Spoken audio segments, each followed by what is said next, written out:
Yesterday, I got talking to Helen Sheedy. She works on the Warrnambool City Council, and she was telling me during this crisis and pandemic and everything that's going on, there are people in the community doing some pretty amazing things. She hooked me up with Lauren and Jean at Mid-City Hotel, and, well, I'll let Jean tell you what they're trying to do to help the community during this really crappy time. So I'll jump straight into my chat with Jean. Here we go.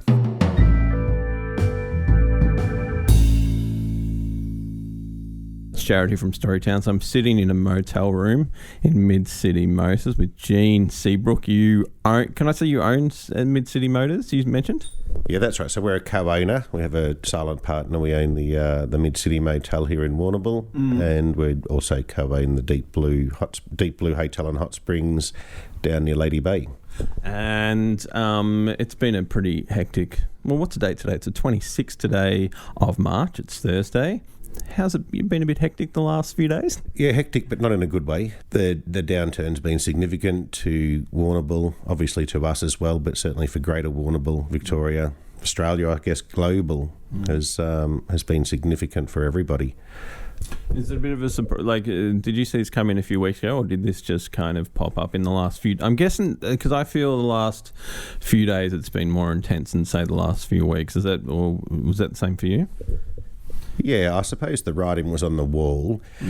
We began early and started to have meetings probably 3 weeks ago with our team and discuss it, and we really wanted to involve the staff. So we've got a function room here at the Mid-City, and before we got down to social distancing, we'd met with all of the staff in that room and flagged that potentially Australia's heading towards a recession. These are some of the possible impacts that will happen personally at work for us and across Victoria. You've just started Deep Blue Hotel. It's only just open. All the spas just opened, is that right? When did that open? In January, February, December? Or when was that? Yeah, so we've had the Deep Blue Hotel since 2012, but we've recently built another 15 hot springs pools out in what we call the sanctuary, in an outdoor area, and that opened up. We had a grand opening there on the 28th of December, so yeah, 3 months ago. I'm guessing that's closed now, if that's the case? Absolutely. Yeah, okay. That's closed. Let's jump onto something a bit more positive. So you've done something kind of cool. I was talking to Helen Sheedy this morning. She works on the council. If anyone doesn't know Helen, I'm guessing you guys know Helen. And she said, go talk to Jean and Lauren, because Lauren's your marketing queen. Is that right, Lauren? Yes? Yeah, she's giving me the nod. And so you've done something pretty amazing. Can you talk me through it? Yeah, so we wanted to, one, protect our staff as much as we could, but we also wanted to do something for the community. So we've contacted all the guests of the Mid-City and upgraded them to the Deep Blue Hotel, where we think is perhaps a little nicer for some of those guests that were here for other reasons than essential services.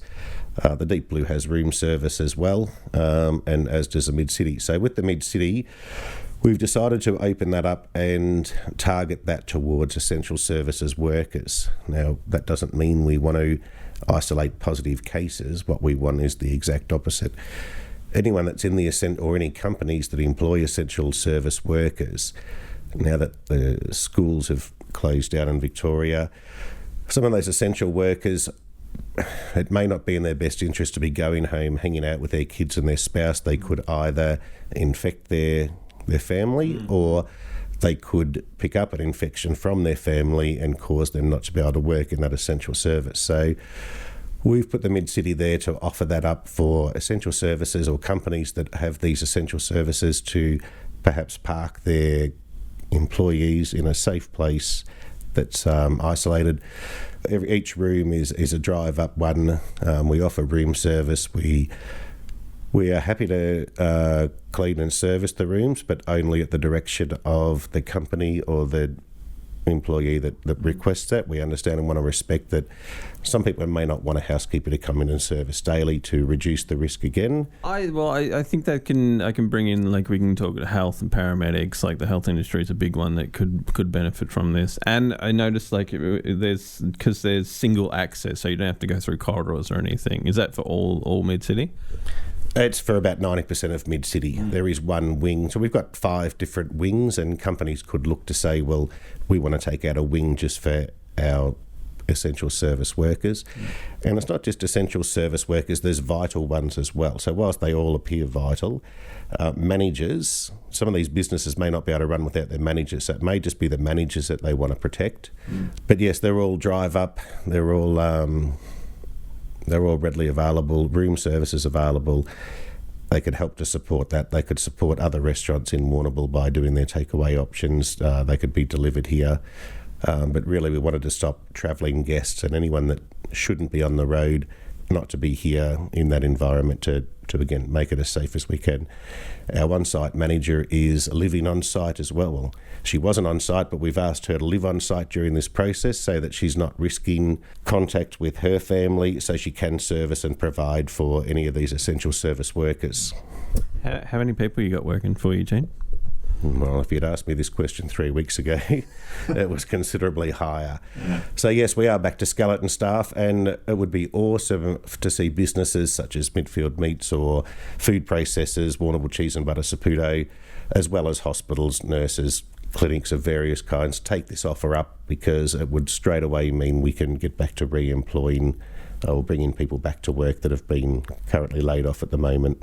Yeah, it's nice, and this is how we work as a community. If everyone helps support everyone, then it kind of trickles down to staff and families, and I think you've started a good movement here, Gene, and I'm pretty impressed. So thank you so much. Can you tell me, Gene, one more question? I've got what's your plans for the future? Are you feeling a bit optimistic, a bit scared and nervous? Yeah, I think everyone is scared. Unfortunately, it's a time that we're scared to be together, and it's a time that we're scared to be alone as well. Our plans for the future, we're currently working on respite for, again, essential workers. Looking to flip that around, though, when things get back to normal and trading comes back. We think the Deep Blue's got a lot to offer these essential workers that have been flogging their guts out for however many days straight, for however many weeks straight. We want to provide packages for respite for those businesses again. We're thinking the Deep Blue, it's got the outdoor hot spring sanctuary. We've got a salt room down there, saunas, massage, full day spa. It's a great place to reward some of these essential workers, and people could go and buy, either companies could buy gift vouchers for the time when that comes, or you could even be someone of the community that says, hey, I want to thank some of the essential workers I've seen on the roads and in businesses helping during this time, and just ring up the Deep Blue and grab a gift voucher and reward them when the time's right. You got a big heart, Gene. Thanks for talking to me. I appreciate that. Thanks very much. Thanks for listening, everyone. You can find us, Story Towns, on Facebook, Instagram, YouTube. Don't forget to hit the notification button. And the guys at Mid City Motel wanted me to pass on a message to everyone. If you need a package they can cater to your needs, just contact them, operations@themidcity.com.au, and Nicolette will be your contact there. Thanks for listening, everyone. If there's anyone else out there who's got stories to tell, doing some amazing things, keeping things positive in this crappy time, just drop us an email, go to the website storytowns.com.au, and I'll talk to you on the next podcast. Bye.